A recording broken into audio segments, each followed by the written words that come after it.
Apa sebab utama orang bercerai?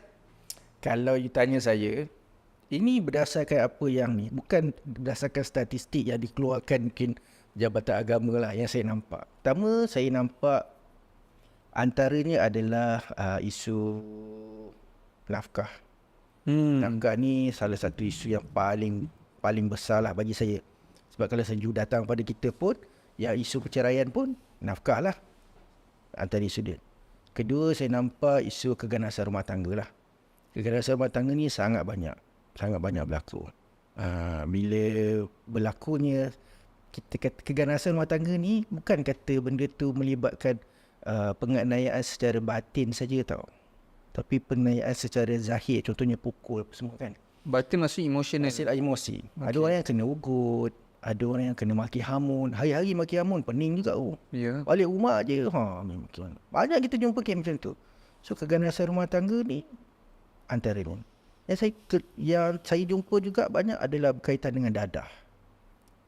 Dadah ni salah satu punca juga berlakunya perceraian. Selain orang kata masalah tak semayang apa semua ni memanglah. Tapi kebanyakannya kita jumpa kalau dalam 10 tu, 8 tu, so tak semayang tu memang banyak lah. Ya. Tapi kalau kata dadah memang ada lah.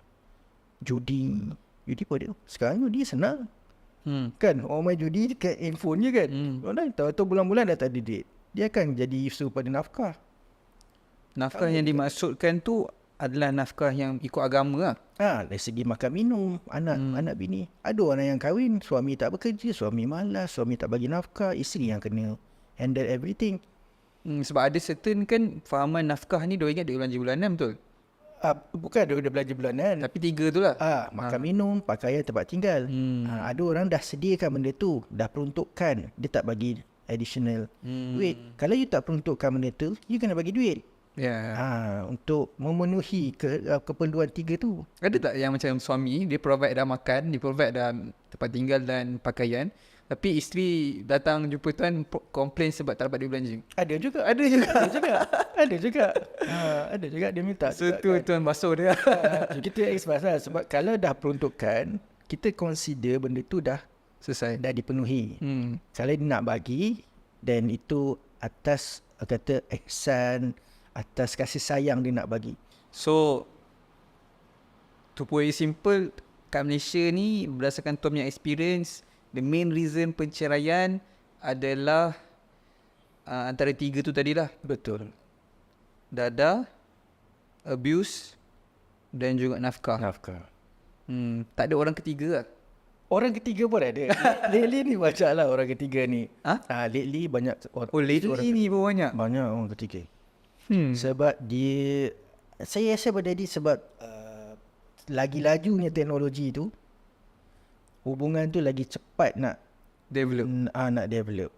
Kan. Dulu kita nak kena jumpa, nak kena dating contohnya kan, nak pergi keluar apa semua. Tak macam sekarang teks tu. Tapi tuan, sebelum kita proceed daripada, sebab saya rasa topik yang orang ketiga ni akan jadi panjang lah. Tapi sebelum tu saya nak tahu, yang abuse punya part tu tuan, lagi banyak suami abuse bini ke bini abuse suami? Suami abuse bini. Itu yang paling common. Itu yang paling common. Tapi kalau kita tengok kes Johnny Depp tu, ada juga isteri abuse suami. Kat Malaysia ada isteri abuse suami? Ada. Saya pernah jumpa. Dan banyak beberapa kes kita jumpa. Pukul suami physically. Betul. Ni macam Betul. Ada suami yang pernah saya jumpa, ada suami yang pernah kena pukul dengan isteri dia. Dan the best part is suami ni adalah anggota tau. Oh iya ke? Dia anggota. Tapi dia mungkin dia tak nak. Yelah, dia tak pernah berkeras Dia tak nak berkeras. Tapi sebaliknya berlaku. So ada. Cuma lelaki ni dia tak nak sampai buat aduan, dia sampai report. Benda tu akan efek. Kita kata lelaki ni ada ego dia kan. Cuba you bayangkan kita buat aduan, kata saya kena pukul. Orang akan tengok atas bawah. Kan. Jadi terbalik kan. Tapi realiti ni ada. Ada, memang ada. Sangat menarik lah tuan. Sebab apa tuan? Sebab baru-baru ni, dalam 2 minggu lepas, saya ada release satu podcast dengan satu bos. Nama dia Bos Sekejap. Tak tahu tuan ada perasan tak? Dia perawat batin. Masalah lelaki yang mati pucuk dan sebagainya. And then dia cakap, banyak sangat kes isteri curang. Tapi tak ada siapa tahu, sebab tadi yang tuan cakap tu, ego tu. Lelaki mana je nak mengaku isteri saya curang ah. Dia akan simpan. So kalau lelaki kena pukul isteri pun, saya jamin lagi ramai yang tak berani nak cerita daripada berani nak cerita. So dalam kes tuan tu, lelaki tu datang ke tuan dan cerita dia kena pukul dengan isteri dia. Betul. So apa selalunya solution untuk macam tu? Sebab lelaki memang tak boleh nak balas keganasan. Takkan nak cerai pula. So apa solution dia? Okay, memang dia akan dalam proses perceraian lah. Oh, dia dah dalam proses. Dia dalam proses perceraian. Jadi kita bantu yang suami ni lah. Jadi dia explain lah what happened during the process semua kan. Itulah. Jadi kita tahulah. Lepas tu kita tanya lah, betul tak pukul? Memang betul lah. Oh, isteri mengaku. Ada dia kata dia kena pukul, lepas tu dia kena halau. Tapi benda tu seboleh-bolehnya kita tak nak expose kan. Kalau kita sendiri lelaki pun kita akan hide lah benda tu kan. Benda tu akan jadi effect lah kita segan lah macam tu kan. So untuk wanita yang memukul suami ni boleh kena tindakan undang-undang jugalah. Boleh. Adakah tindakan dia setimpal dengan lelaki memukul perempuan? Sebab bila you buat report, sama juga polis akan ambil aduan tu, polis akan buat siasatan. Dia tak dia benarkan kalau perempuan boleh pukul, lelaki tak boleh pukul, perempuan boleh je. Mana boleh? Tak ada macam tu. Dia sama je. Cuma sama ada kita membuat aduan ke tak. Bila you ada aduan, baru ada siasatan. Kalau tak ada aduan, tak adalah siasatan. Untuk yang isteri pula yang pukul suami ni, usually adakah klien tuan berjaya dalam perceraian tersebut? Biasanya kita tak pointkan benda tu sebagai main point untuk berpisah lah. Biasanya dia akan katakan tak ada sefahaman. Itu paling general lah, paling senang. Maksudnya kata kita tak ada sefahaman, kita tak boleh nak get along lagi dalam kahwinan ni. Tuan boleh share tak macam tuan punya personal experience dengan klien yang dipukul suami paling ekstrim? Macam mana maksudnya? Tuan boleh share tak experience tuan? Yang mana kalau tuan ada klien yang dipukul oleh suami dia yang paling ekstrim sekali tu?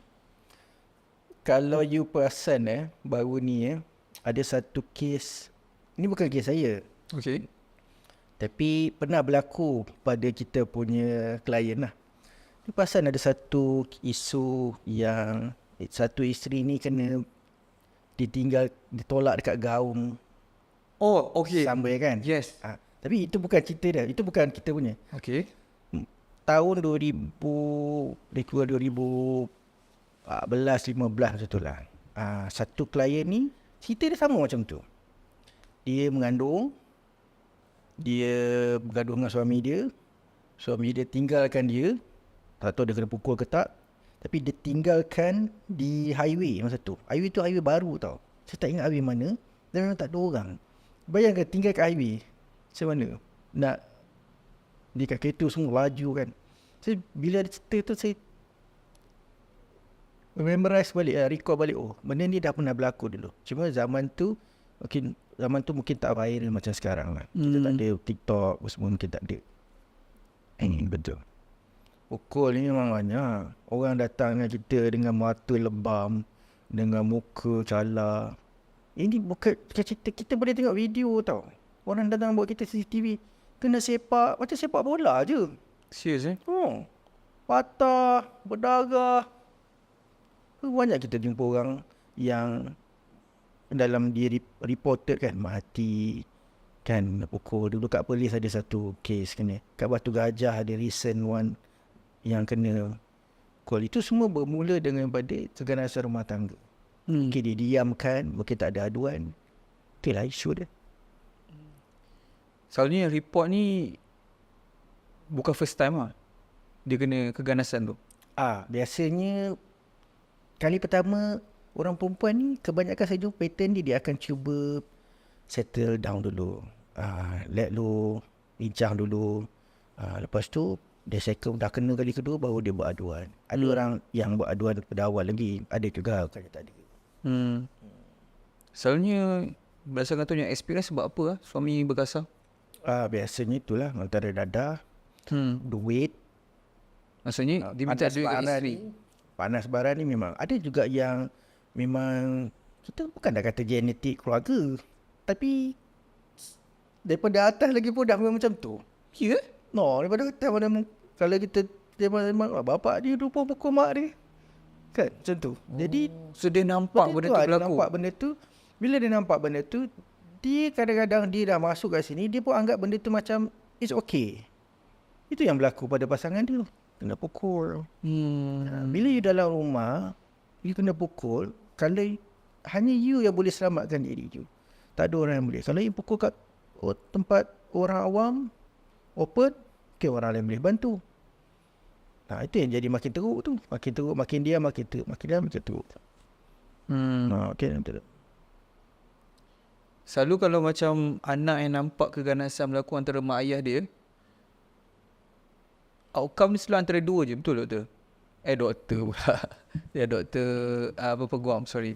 Tuan, sebab adakah betul antara anak tu dia akan jadi seorang yang memang melindung bila dia besar, ataupun dia akan jadi macam tu lah, dia pun sama juga? Betul. Ya Betul. Tengok dia kecenderungan dia pada mana. Kalau dia kecenderungan dia, ini bukan kajian tau. Dia tanya saya jawab macam tu lah, sebab berdasarkan kes. Kalau anak tu dia lebih kepada mak, dia akan jadi pelindung. Kalau anak tu lebih kepada ayah, apa dia tengok apa yang ayah buat, kebimbangan kita dia akan copy lah. Dia akan buat benda tu lah. Itu yang kita tak nak tu. Sebab tu kalau orang dulu kalau kata bergaduh jangan depan anak. Bergaduh jangan depan anak, jangan ditempik-tempik depan anak. Anak ingat, anak memang ingat. Kalau kita jumpa anak-anak memang dia cerita. Dia boleh cerita detail apa yang berlaku dalam rumah tangga tu. Ya? Macam mana ayah dia pukul, macam mana ayah dia baling pinggan ke, apa semua kan. Ayah dia tolak mak dia kat dinding ke. Dia boleh cerita. Dia boleh cerita lagi detail daripada mak dia.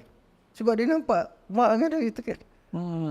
Dia boleh jadi. Maksudnya budak kecil ke? Budak-budak kecil. Mula sekolah rendah, sekolah menengah kan. Dia boleh cerita. Mereka boleh cerita lagi detail. Cuma tinggal lagi kita tak boleh nak panggil dia orang sebagai saksi. Sebab dia underage. Kan? Cuma kita boleh dapat lah cerita tu daripada dia. Itu je lah. So maksudnya nak jadi sebagai saksi ni kena umur 18 ke? 18. So langsung tak boleh digunakan sebagai bahan dalam mahkamah? Tak. Kata-kata dia semua terus jadi tak valid lah? Kalau you bawa pun akan ada bantahan kan? Ya. Kan sudah budak kan? Ya, betul juga kan. And kebelakangan ni banyak orang cerai sebab kes orang ketiga lah. Orang ketiga banyak. Pakai aplikasi di online lah. Betul. Start daripada situlah kebanyakannya. Sebab apa? Diorang nak kena cari orang ketiga? Antaranya biasanya kalau orang nak orang kata apa, mungkin dah dalam rumah tangga tu mungkin dah tak ada keserasian. Lepas tu raya PJJ. PJJ ni chance dia lagi tinggi kan?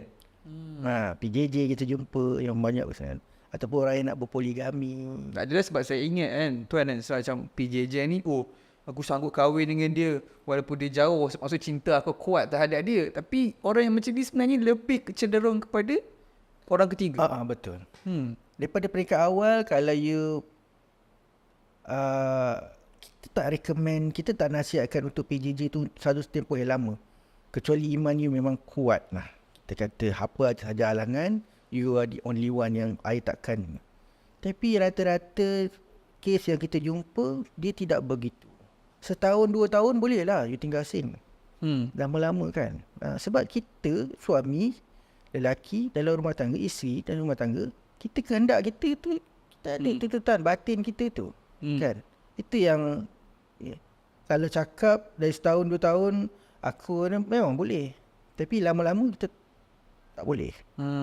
So kita nak kalau boleh you jangan jauh sangat. Unless you memang kerja memang tak boleh buat apa-apa kan. Itu you kena kuat lah sikit kan. Kena kuat lah sikit. Tapi kalau you memang tu, chances untuk ada orang ketiga tu, kalau memang jenis, kalau tak, orang kata apa, tak kira dosa pahanda ni, memang akan ada lah. So kalau dari segi kes abuse tadi, lebih lelaki yang abuse wanita, betul? Betul. Dari kes orang ketiga ni, lelaki banyak orang ketiga ke wanita yang banyak orang ketiga? Saya rasa 50-50. Oh yo, 50? 50-50. Saya sama expect tuan cakap lelaki. Tak Tak juga. 50-50. Banyak. Okay, Cuma marah saya ni. Tak. Sekejap, saya nak tahu ni interesting. So kalau lelaki, apa selalunya punca utama ada orang ketiga, dan perempuan pula selalunya punca utama ada orang tiga, apa dia? Kalau lelaki yang saya jumpa ni, ada orang ketiga ni, biasanya orang yang rakan sekerja dia. Dia akan, ataupun bos dengan pekerja dia kan.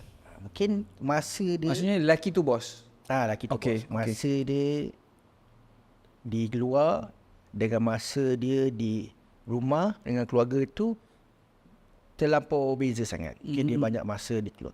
Orang yang ikut dia, SU dia, sana kita jumpa tu lah. Setiausaha dia ikut ke sana, ke sini, ke sini. Awal-awal memang lah okey. Lama-lama dah ada pandang muka tu lah jadi punca dia tu. Dia tidak ada border dekat situ sebagai pekerja. Ada orang yang memang nak, orang lelaki ni ada keperluan dia nak beristeri lebih dua. Dari segi hukum syarak, memang itu boleh dibolehkan. Tapi dia akan start dengan macam tu lah. Cuba dengan orang ketiga, SMS dengan tu. Dia kita start WhatsApp dengan perbualan conversation, loving each other tu. Itu yang akan jadi tu. Kalau orang perempuan pun macam tu juga. Kalau orang perempuan, kalau kita jumpa tu orang perempuan yang ada pihak ketiga. Yang pihak ketiga tu bukan orang lain pun. Kadang-kadang kawan-kawan dia juga. Reunion ni pun salah satu kita jumpa banyak juga ni. Dah lama tak jumpa. Dia punya orang kata apa, hubungan semasa zaman Cinta sekolah tu berputih kan. kembali kan? Jumpa pula. Reunion tu pun pencetus juga sebenarnya. Kita kata kalau kita tak manage kita punya diri kita sendiri, dan kita akan mudah. Sebab zaman ni zaman mudah kan. Kan? Cari makwa SMS je. WhatsApp saja macam-macam grup ada. Kan. Ya, tapi tu lebih kepada macam kita mencuba lah. Tapi kalau macam yang kes SU semua ni kan, macam saya fikir kenapa tak ambil setiausaha ataupun personal assistant lelaki pun. Lelaki je. Kenapa? Selalunya akan bercampur jantina. Biasanya macam tu lah. Kalau setiausaha ni perempuan lah, jarang lelaki kan. Jarang lelaki nak buat. So tuan ada setiausaha? Saya tak ada. Tak perlu kan sebagai kat guaman firma tak perlu. Tak ada. Kita tak ada. Kita ada hanya ada legal assistant dan juga kita ada chambering student. Yang ada di situ lah. Okay. Assalamualaikum guys. So kalau korang pun nak belajar buat money online, semua menggunakan social media saja, macam student aku ni, kau tengok dia boleh buat 1,500 hanya dengan satu video pertama je. Dia belajar straight daripada aku. Ataupun macam Syamim ni, dia buat apa? Dia buat almost RM1,000 menggunakan TikTok Shop saja. Ataupun kalau korang nak buat menggunakan live ni boleh. One of aku punya student ni nampak almost RM500 menggunakan TikTok Shop live. So kalau korang nak belajar, klik link kat bawah, join Audis University. Sekarang kita open hanya RM90 saja sebulan. Kalau korang tak nak kita naikkan harga, join sekarang.